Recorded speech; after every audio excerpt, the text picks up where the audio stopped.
Hi, I'm Bobby Halton, and we're on the road at FDIC 2008, and I've got with me my good friend Ray McCormack from Truck 28 in New York City. Ray used to be the hardest working fireman I know. Now he is a truck lieutenant, and thank you.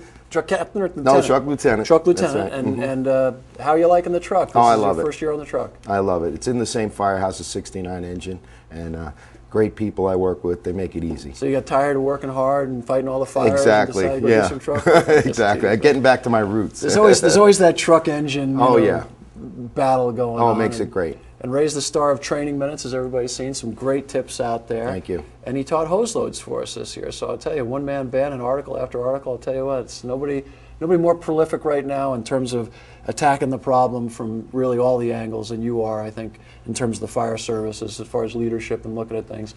I got to tell you, Ray, we went down and watched your class, and guys were coming out and said, how'd it go? And the chatter about your class, because a couple of guys said, well, yeah, I went to hose, I wasn't sure. I thought, well, what could be? Because it's the best class I ever had. Heard it from at least a dozen guys. That's great. That's what we hoped for. I assembled a team of instructors from around the country, and these fellas use these hose loads daily. They're experts at it. And I assembled a fantastic team, and we gave them a great presentation. Try to open up people's eyes. When you come to the firehouse and your engine is parked there and it's got hose on it, people don't know why it's packed that way. Right. What's the history of that hose load? And most people just accept what they have. We wanted them to see maybe they could make it a little bit more efficient. You know, your neighborhood changes over years. Maybe you need to have some other kind of hose load on your rig, and that's what the class was all about. So what were the five? There were 5 stations, right? 6 actually. 6. Okay. So what'd you go over? Well, we had the Detroit bundle, which is a quick double hose load that puts 2 attack lines in service rather quickly, and they use it with a lot of success out there. And we also used the Minuteman, which is a pretty well-known hose load. We also did the New York standpipe fold, which introduced that to a lot of firefighters. They liked that. We also had the Denver standpipe hose load.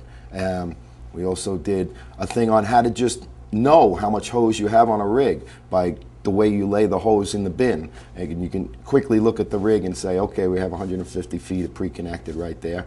We did several static hose beds for long stretches. We just covered basically all the hose loads that are used throughout the country for the most part, the most common ones. And what happens is, people go to their fire academy, the only hose load they learn is the one that job uses. And that's sort of like a shame because, like I said, people get stuck in a rut, and our class was to just open up people's eyes and say, you know what, maybe there's a better way. And a lot of the students said, you know what, I picked up a lot of stuff here.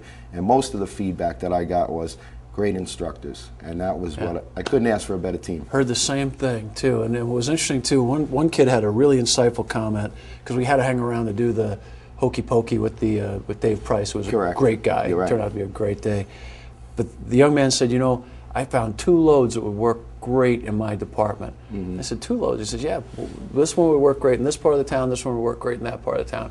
That's a thinking fireman. That's the kind of guy we want coming back year after year. And that's the kind of stuff I hope you put in the book that you're going to be working on. I mean, that's the kind of stuff we want to hear from you. I mean, that's important stuff. Well, a lot of times, even when you do training on the engine company, the line is already laid out for you. You go to a live training event, live fire event, the line is already there.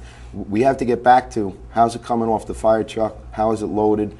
Could it be done better? I mean, this is not just some periphery issue. This is important stuff because if the hose load isn't correct, you're wasting time. Now you rush out of the firehouse, get on that rig, and go to the fire, and now you're wasting time with your hose bed. You got to find a better way. Well, you know what happened here at the stage too. The guys came up, DeMarce and one of the guys from your class came up, and they redid the hose bed on the stage prop because it was so sloppy. And they said, we just can't have this at FDIC. So they got it all laid out. I laughed. I said, and he knew how to do that? And they knew how to do that. Well, yeah, he did. He was taking my class. He was smart guys. Smart guys. So what else is going on, right? I know you got Training Minutes coming out. I know you're working on the book. Yeah. And we appreciate that. And let's see more videos coming out. You're going to be shooting more Training Minutes. Correct. Yeah, the Training Minutes are great. I'm getting a lot of positive feedback on those. They're exactly what we hoped they would be. Huge. Nice short burst of good common sense information on how to operate safely and effectively. Well, that's the best in anything. You get in there, get to the point, get out. You know, you want to. The world's accelerated, and if we can learn in little bites like that and keep moving, in between a call, pick it out, go try it, boom, boom, boom. Maybe we could do hose loads or something on a.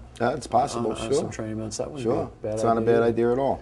In fact, I did the 2 classes yesterday. I did line boss for 3rd time here, and the engine company errors class, which was both classes were full. I was very happy with that. You know, Fire marshal was complaining, and they loved it. So that they get a lot of nice feedback on that. Yeah, and just to be straight up, the guys at 28th are telling me some of the hardest working guys he's ever worked with, and he's telling me how his crew there. He's so proud to be part of that company, and and I'm glad you did it. I think it's a change. You really want to learn everything you can. Oh, learn. right, exactly. And that's the kind of fireman that everybody knows you to be, and the kind of guy everybody knows you to be. Hey, listen, Ray, we know you got a lot to do, and we really appreciate you spending some time with us today. That's my pleasure. You're going to be back to teach again next year. We'll see more training minutes coming up. So. And hopefully we get the book done by the end of the year. So I'm Bobby Halton. We're live at FDIC, and remember, be careful out there.